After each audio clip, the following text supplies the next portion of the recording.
جزاک اللہ ماشاء اللہ.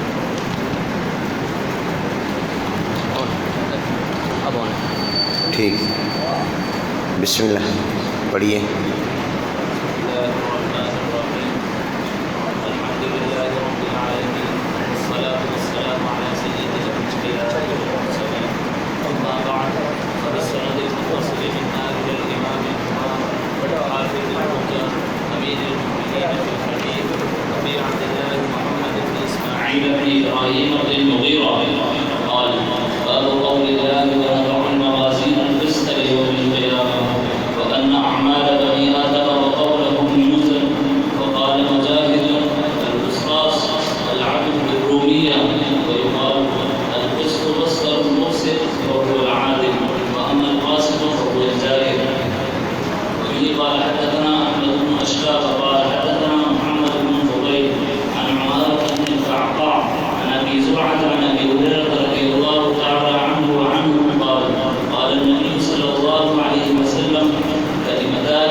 الحمد لله وكفى والصلاة والسلام على عباده الذين اصطفى.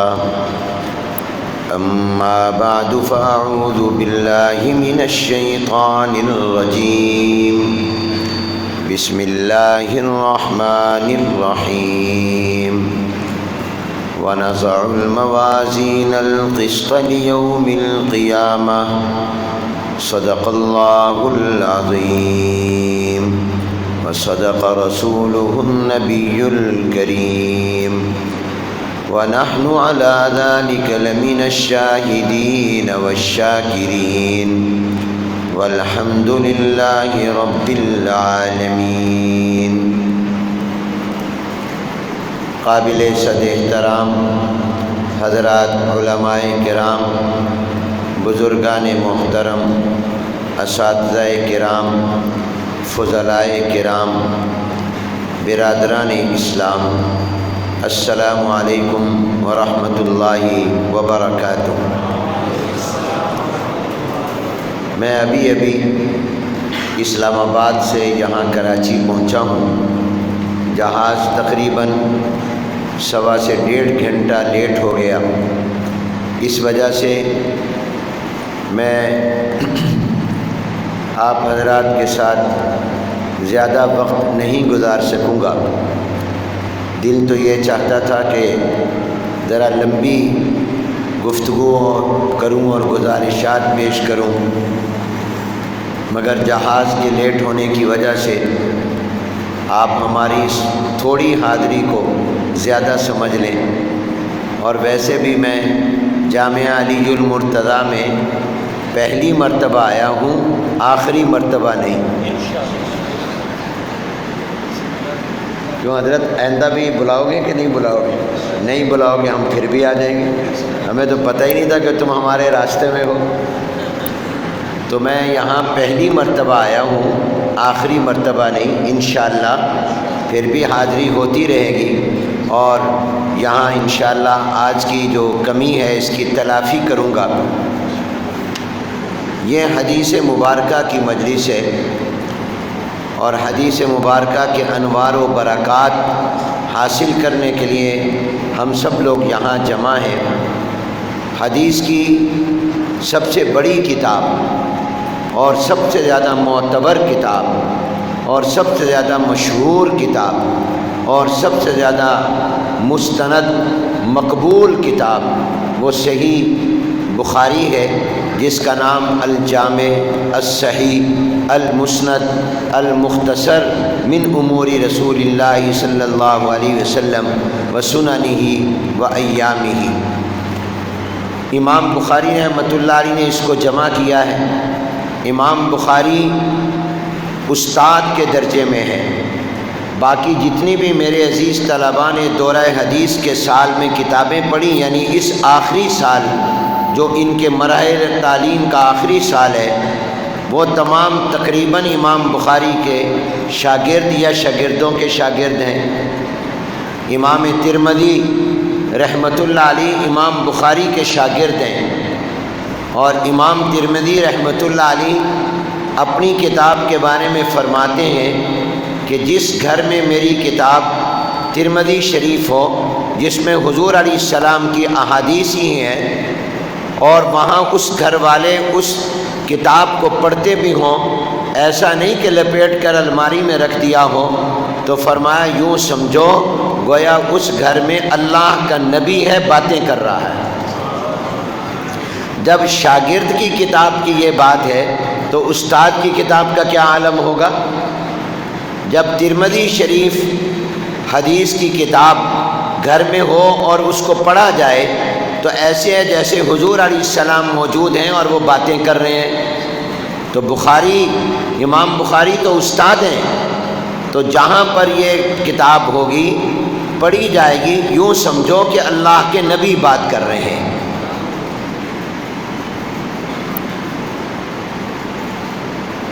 امام بخاری رحمۃ اللہ علیہ نے اپنی اس عظیم الشان محنت اور کاوش کو ختم کیا ہے کتاب التوحید پر، جس سے اشارہ کیا کہ سب سے اہم چیز ایمان ہے، توحید ہے، اور میں اپنی کتاب کو توحید پر ختم کر رہا ہوں تاکہ میری زندگی بھی اللہ تعالیٰ توحید پر اور ایمان پر ختم کر دیں۔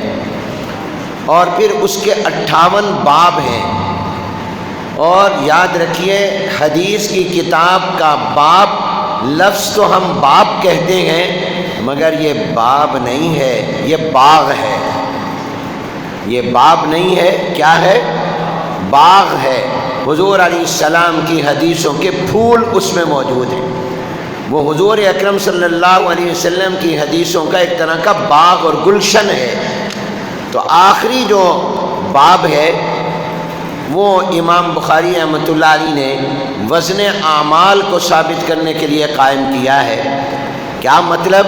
یعنی یہ کہ اہل السنت والجماعت کا یہ عقیدہ ہے، اور ان کا یہ ایمان اور عقیدہ ہونا ضروری ہے کہ ہم جب دنیا سے جائیں گے تو جب تک اللہ ہمیں قبر میں رکھے گا وہ رکھیں گے، اور جب اللہ قیامت قائم کرنا چاہیں گے تو قبروں سے اٹھائیں گے، آخرت کی عدالت ہوگی، اللہ کے سامنے ہم پیش ہوں گے اور وہاں ہمارا حساب و کتاب ہوگا۔ اس پر ایمان رکھنا ضروری ہے۔ جس کا اس پر ایمان اور یقین نہ ہو وہ مومن اور مسلمان نہیں بن سکتا، وہ مومن اور مسلمان رہ نہیں سکتا۔ لہذا اس بات پر ہر ایک کا ایمان ہونا چاہیے، یقین ہونا چاہیے کہ ہم نے ایک دن اللہ تعالیٰ کی عدالت میں پیش ہونا ہے اور ہمارا حساب کتاب ہوگا، اور ہمارے جتنے بھی اعمال خواہ نیکیاں یا گناہ ان کا وزن ہوگا۔ یہ نہیں فرمایا کہ گنا جائے گا، فرمایا ان کو تولا جائے گا۔ دنیا گنتی ہے، اللہ تعالیٰ تولتے ہیں۔ ابھی سینٹ میں چیئرمین کا، ڈپٹی چیئرمین کا الیکشن ہوا تو ووٹوں کو گنا گیا، جس کے ووٹ زیادہ وہ کامیاب، جس کے ووٹ کم وہ ناکام۔ اللہ تعالیٰ گنتے نہیں ہیں، اللہ تعالیٰ تولتے ہیں۔ یہ نہیں تولا جائے گا کہ آپ کی نفلی نمازیں زیادہ ہیں یا میری نفلی نمازیں زیادہ ہیں، بلکہ یوں دیکھا جائے گا، گنتی نہیں ہوگی کہ اس کی نماز کا وزن زیادہ ہے یا اس کی نماز کا وزن زیادہ ہے۔ اور نماز میں وزن آتا ہے اخلاص سے۔ حضور علیہ السلام نے فرمایا اگر تم احد پہاڑ کے برابر سونا اللہ کے راستے میں صدقہ کرو، خیرات کرو، تو میرے ایک صحابی نے 1 یا 1.5 سیر جو صدقہ کیے ہیں تم اس کے ثواب کو نہیں پہنچ سکتے۔ گنا اور شمار کیا جائے تو جس نے سونے کا صدقہ کیا وہ بھی احد پہاڑ کے برابر کیا، اس کا دیکھنے میں صدقہ زیادہ ہے، لیکن فرمایا اس کا ثواب کم جو میرے صحابی نے 1 سیر یا 1.5 سیر گندم یا جو اللہ کے راستے میں خیرات کی اس کا ثواب زیادہ ہے۔ کیوں؟ اس لیے کہ اس میں وزن زیادہ ہے، اخلاص کی وجہ سے۔ تقوی کی وجہ سے، للہیت کی وجہ سے، کیونکہ صحابی کا جو تعلق اللہ کے ساتھ ہے وہ میرا اور آپ کا نہیں ہو سکتا۔ صحابی کو اللہ نے جو اخلاص کی دولت دی ہے وہ ہماری نہیں ہو سکتی، اس لیے ہمارا ایمان ہے، ہمارا عقیدہ ہے، اور یہ عقیدہ عقیدت پر نہیں حقیقت پر مبنی ہے، مبالغہ نہیں، واقعہ ہے کہ اگر ساری کائنات کی نمازیں ایک پلڑے میں رکھی جائیں، وہ نمازیں جو مسجد نبوی میں پڑھی گئیں، وہ نمازیں جو بیت اللہ میں پڑھی گئیں، جس کی ایک نماز 1000 کا ثواب مسجد نبوی کی نماز رکھتی ہے، خانہ کعبہ کی ایک نماز 1,00,000 نماز کا ثواب رکھتی ہے، ان کو ترازو کے ایک پلڑے میں رکھا جائے اور صحابی کی 2 رکعت نماز جو اس نے حضور کے پیچھے پڑھی ہے صلی اللہ علیہ وسلم، اس کو ترازو کے دوسرے پلڑے میں رکھا جائے تو ساری دنیا کے مسلمانوں، مومنین، علماء، صلحاء، کتب، ابدال، اولیاء، مفسرین، محدثین، مجتہدین کی نمازیں، اللہ کے ولیوں کی نمازیں بھی اکٹھی کر لو، یہ صحابی کی 2 رکعت نماز کے ثواب کا مقابلہ نہیں کر سکتی۔ جو وزن اس میں ہے وہ اس میں نہیں۔ تو امام بخاری نے گویا متوجہ کیا کہ اپنے اعمال کو، اپنی نیکیوں کو، اپنے نماز کو، اپنے روزے کو، اپنی زکوٰۃ کو، اپنی حج کو، اپنے صدقہ خیرات کو، قرآن کی تلاوت کو، اللہ کے ذکر کو، دعوت و تبلیغ کو، اللہ کی راہ میں نکلنے کو اور اللہ کے لیے قربانیاں دینے کو، جہاد کو، شہادت کو، ان سب کو جب تم اللہ کی رضا کے لیے کرو گے تو اس میں وزن پیدا ہوگا، اور اگر اللہ کی رضا کے لیے نہیں ہوں گی بھلے کتنی زیادہ ہو جائیں ان میں وزن پیدا نہیں ہوگا۔ تو ایک متوجہ کیا کہ وزن تب ہوگا جب پہلا سبق یاد رکھو، یعنی اخلاص ہو، اللہ کی رضا۔ امام غزالی رحمۃ اللہ علیہ کا واقعہ میں سنایا کرتا ہوں، اللہ کی بارگاہ میں پیش ہوئے، وفات کے بعد خواب میں کسی کو ملے، پوچھا کیا ہوا؟ کہا اللہ نے فرمایا کیا آخرت کے لیے لے کر آئے؟ میں نے اپنی تمام عبادات کو پیش کیا، جو میں نے کتابیں لکھی ہیں، علم دین کو پھیلایا، پیش کیا، فرمایا اس کا بدلہ تو ہم نے دنیا میں دے دیا، آخرت کے لیے کیا بچا ہے؟ تمہارے پاس کون سی نیکی ہے وہ لاؤ۔ تو میں گھبرا گیا، تو اللہ نے فرمایا گھبراؤ نہیں، امام غزالی ایک مرتبہ تم لکھ رہے تھے، لکڑی اور کانے کی قلم تھی، تم نے دوات میں ڈالی سیاہی لینے کے لیے، اور دوات میں ڈال کر سیاہی لگا کر جب لکھنے لگے تو ایک مکھی تمہارے قلم کے آگے آ کر بیٹھ کر سیاہی کو چوسنے لگی، تمہاری نظر پڑی، تم نے اپنا ہاتھ روک لیا کہ اس کی پیاس بجھ جائے، میں دوبارہ سیاہی لے لوں گا، یہ کتنی میری سیاہی چوس لے گی۔ تو ہم نے سوچا کہ امام غزالی ایک ادنا مخلوق مکھی پر بندہ ہو کر اتنا ترس اور رحم کر رہا ہے، ہم رحمان ہو کر امام غزالی پر رحمت نہ کریں، ہم نے فیصلہ کر لیا کہ ہم تمہیں جنت میں داخل کریں گے۔ اب امام غزالی کا عمل تو چھوٹا ہے مگر وزن زیادہ ہو گیا، وزن اتنا ہو گیا کہ امام غزالی کو ان کی باقی تمام عبادتیں، تمام دینی خدمات، علمی خدمات وہ سب پیچھے رہ گئیں، یہ چھوٹا سا عمل ان کو آگے لے گیا اور جنت میں داخل کرا دیا اور جنت کا حقدار بنا دیا۔ اس لیے ایک بات کہنے لگا ہوں، توجہ سے سن کر اپنے دل پر لکھو، میں بھی لکھتا ہوں، وہ یہ کہ جتنے مجھے اور آپ کو سانس آتے ہیں یا ساری مخلوقات کو جو سانس آتے ہیں، ان سانسوں سے زیادہ راستے ہیں اللہ تک پہنچنے کے۔ یہ سانس کم ہے، اللہ تک پہنچنے کے راستے اس سے زیادہ ہیں۔ پیاسے کتے کو پانی پلا کر فاحشہ عورت اللہ تک پہنچ گئی۔ امام غزالی پیاسی مکھی کے پیاس کا احساس کر کے جنت میں چلے گئے۔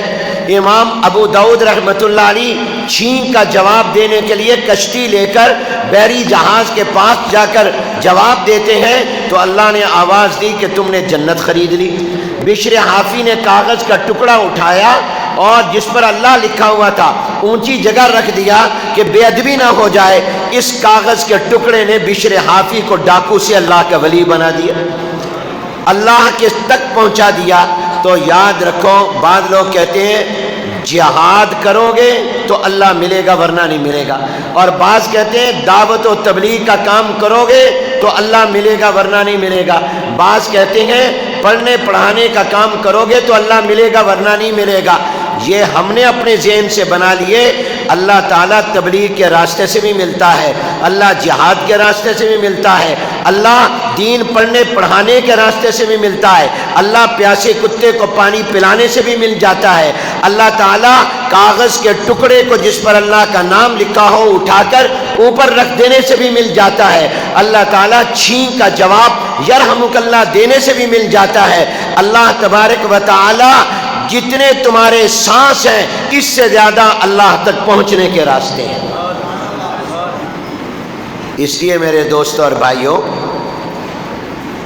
اپنے اعمال میں وزن پیدا کرو۔ اب غور کرو امام بخاری نے کیا کہا، ان اعمال بنی آدم وقولہم یوزن، بنی آدم اولاد آدم کے عمل اور قول تولا جائے گا، یہ نہیں کہا علم تولا جائے گا، علم کے بارے میں نہیں کہا علم تولا جائے گا، عمل تولا جائے گا۔ اگر ایک آدمی کو نماز کے مسائل کا علم ہے، نماز کے مسائل پر کتاب بھی لکھی ہوئی ہے مگر نماز پڑھتا نہیں ہے، تو کیا یہ کتاب اور یہ علم اس کو کام آئے گا؟ ایک آدمی نے روزے پر کتاب لکھی ہے، روزے کے مسائل جانتا ہے، روزہ رکھتا نہیں، کیا اس کا یہ علم کام آئے گا؟ ایک نے حج پر کتاب لکھی ہے، عمرے پر کتاب لکھی ہے، حج اور عمرے کے مسائل جانتا ہے مگر حج کیا نہیں، عمرہ کیا نہیں، حالانکہ حج اس پر فرض ہے، تو کیا یہ علم اس کے کام آئے گا؟ امام بخاری نے یہ نہیں کہا کہ تمہارا علم تولا جائے گا، فرمایا تمہارا عمل تولا جائے گا، تمہاری زبان سے نکلی بات تولی جائے گی۔ اور اس کے بعد قرآن سے بھی ثابت کیا وَنَزَعُ الْمَوَازِينَ الْقِسْطَ لِيَوْمِ الْقِيَامَةِ، معتزلہ کا رد کیا، اور پھر حدیث سے بھی ثابت کیا۔ سارے حضرات میرے ساتھ حدیث پڑھ لو تاکہ حدیث کی برکت حاصل ہو جائے۔ قال النبی صلی اللہ علیہ وسلم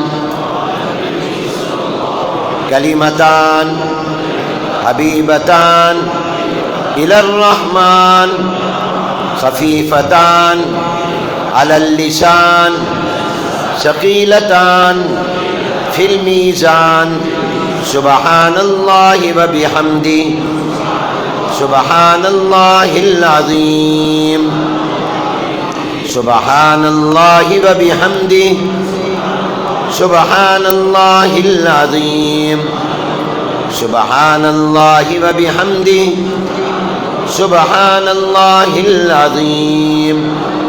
حضور علیہ السلام نے فرمایا دو کلمے مراد کلام یہ رحمان کو پسندیدہ ہیں، یہ بھی پسندیدہ جو پڑھے وہ بھی اللہ کا محبوب، وہ بھی رحمان کا پسندیدہ، اور یوں نہیں فرمایا اللہ کو، فرمایا رحمان کو، کیونکہ لفظ اللہ ہوتا وہ معنی نہ ہوتا جو لفظ الرحمن سے آیا، حالانکہ اللہ کے ناموں میں پہلا نام اللہ ہے، مگر حضور علیہ السلام نے یوں نہیں کہا حبیبتانی الی اللہ، فرمایا حبیبتانی الی الرحمن، اشارہ یہ کرنا تھا جو ان کو پڑھے گا رحمان کی رحمت اس پر نازل ہوگی، رحمان کی رحمت کی تجلی اس پر آئے گی، جس طرح بیت اللہ پر رحمت کی تجلیاں، حافظ قرآن پر رحمت کی تجلیاں، اسی طرح جو ان کو پڑھے گا رحمان کی رحمت کی تجلیاں اور عکس پڑھیں گے اس پر۔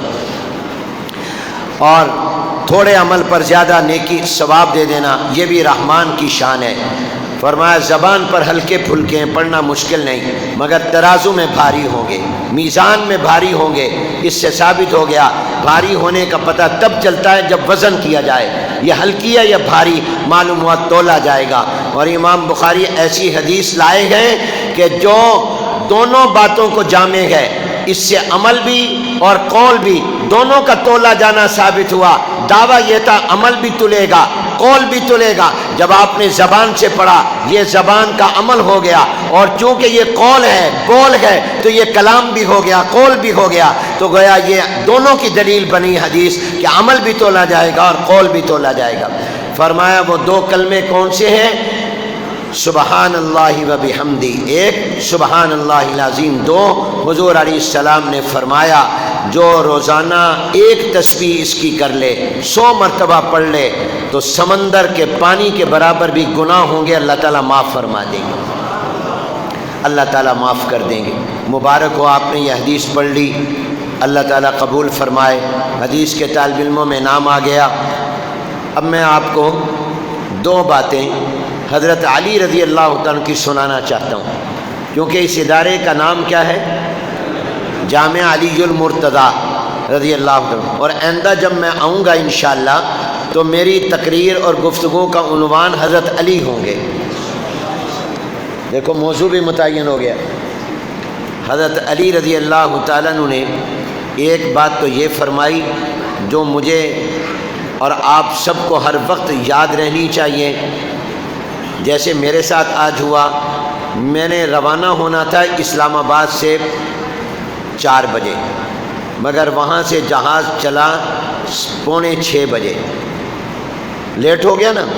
ارادہ یہ تھا، مولوی عبدالحسیب صاحب جو ہمارے دوست ہیں کہتے تھے جب تم آؤ گے نا آتے ہی تمہیں چائے پلائیں گے، فلاں جگہ لے جائیں گے، وقت ہوگا، نماز سے پہلے پہنچ جاؤ گے، یہ کریں گے وہ کریں گے۔ وہ سب کچھ رہ گیا، کوئی پانی بھی نہیں پلایا، سیدھا یہاں لے آئے۔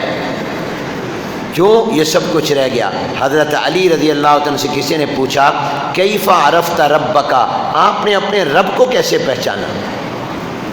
رب کو کیسے پہچانا؟ آپ کو کیسے یقین ہوا کہ اللہ ہے؟ کیونکہ دنیا میں ایسے بھی لوگ ہیں جو کہتے ہیں اللہ نہیں ہے، خود بخود کائنات بن گئی ہے، ہم اپنے آپ پیدا ہو گئے ہیں، ان کو دہریہ کہتے ہیں۔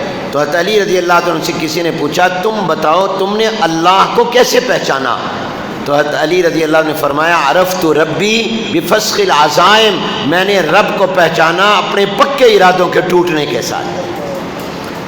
پروگرام بنایا، یہ کام کرنا ہے، فلاں وقت کرنا ہے، پوری تیاری کر لی، مگر میں نہیں کر سکا۔ معلومہ کوئی طاقت ہے جو چاہتی ہے وہ ہوتا ہے، جو ہم چاہتے ہیں وہ نہیں ہوتا۔ تو جب بھی تمہارے ارادے منصوبے ٹوٹ جائیں تو فوراً اپنا دھیان اللہ کی طرف کیا کرو کہ میرے اللہ نے میرا ارادہ توڑ کر مجھے اپنے ساتھ ملایا ہے، تو اپنی مرضی کا بندہ نہیں ہے، میری مرضی کا بندہ ہے۔ آج کل کہتے ہیں میرا جسم میری مرضی۔ تمہاری مرضی تب چلے گی جب تم نے خود آنکھ پیدا کی ہو، بنائی ہو۔ جس نے آنکھ دی ہے مرضی اس کی، کان جس نے دیے حکم اس کا، زبان جس نے دی ہے مرضی اس کی چلے گی، ہاتھ اور پاؤں جس نے دیے ہیں، عقل و دماغ جس نے دیے مرضی اس کی چلے گی، سر سے پاؤں تک کا وجود جس اللہ نے دیا مرضی بھی اسی کی چلے گی، اسی کی مرضی چلے گی۔ تو اللہ نے کہا تمہاری مرضی تھی یہ کام کروں گا، کر کے دکھاؤ، میں تمہارے ارادے توڑ دیتا ہوں۔ کیوں؟ وہ ہوگا جو میں چاہوں گا، جو اللہ چاہے گا وہ ہوگا۔ میں نے ایک مرتبہ حضرت مولانا سلیم اللہ خان صاحب رحمۃ اللہ علیہ سے عرض کیا حضرت یہ گورنمنٹ ہمیں وقتاً فوقتاً تنگ کرتی رہتی ہے مدرسوں کے بارے میں، کبھی کوئی پریشانی کبھی کوئی پریشانی۔ تو حضرت نے مجھے فرمایا حنیف میں تجھے ایک وظیفہ بتاتا ہوں، جب بھی پریشانی آئے بس یہ پڑھا کر، کچھ بھی نہیں ہوگا۔ میں نے کہا کیا؟ آپ بھی یاد کر لو، میں آپ کو بتا رہا ہوں۔ فرمایا جب بھی پریشانیوں کہا کر ما شاء اللہ کان وما لم یشاء لم یکن، جو اللہ چاہے گا وہ ہوگا، جو اللہ نہیں چاہے گا وہ نہیں ہوگا۔ اس سے دل کو تسلی ہو جائے گی، دنیا کی کوئی طاقت کچھ نہیں بگاڑ سکتی جب تک میرا اللہ نہ چاہے۔ تو ما شاء اللہ کان وما لم یشاء لم یکن تم بھی یاد کر لو، اور الحمدللہ اس دن سے میرا معمول ہے جب کوئی پریشانی آزمائش آتی ہے میں ورد کرتا ہوں ما شاء اللہ کان وما لم یشاء لم یکن۔ حضرت علی نے فرمایا عرفت ربی بفسخ العزائم۔ دوسری بات یہ بیان کر کے ختم۔ حضرت علی رضی اللہ عنہ سے کوئی پوچھتا آپ کون ہیں، آپ کا تعارف کیا ہے؟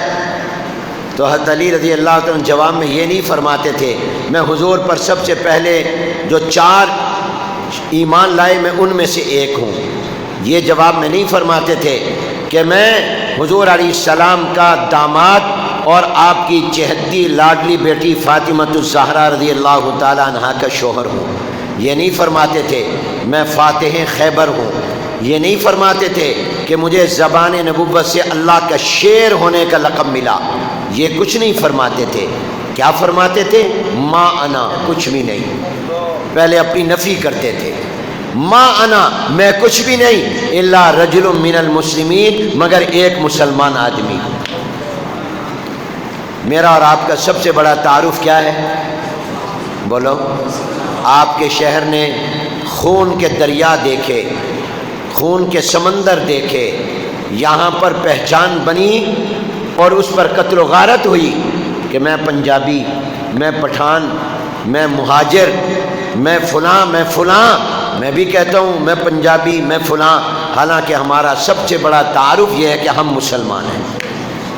تو اپنی پہچان اس کو بناؤ۔ حضرت علی رضی اللہ تعالیٰ عنہ فرماتے تھے میں کچھ بھی نہیں مگر ایک مسلمان آدمی ہوں۔ آپ کو مبارک ہو۔ وآخر دعوانا ان الحمدللہ رب العالمین۔ درس قرآن.com www.darsequran.com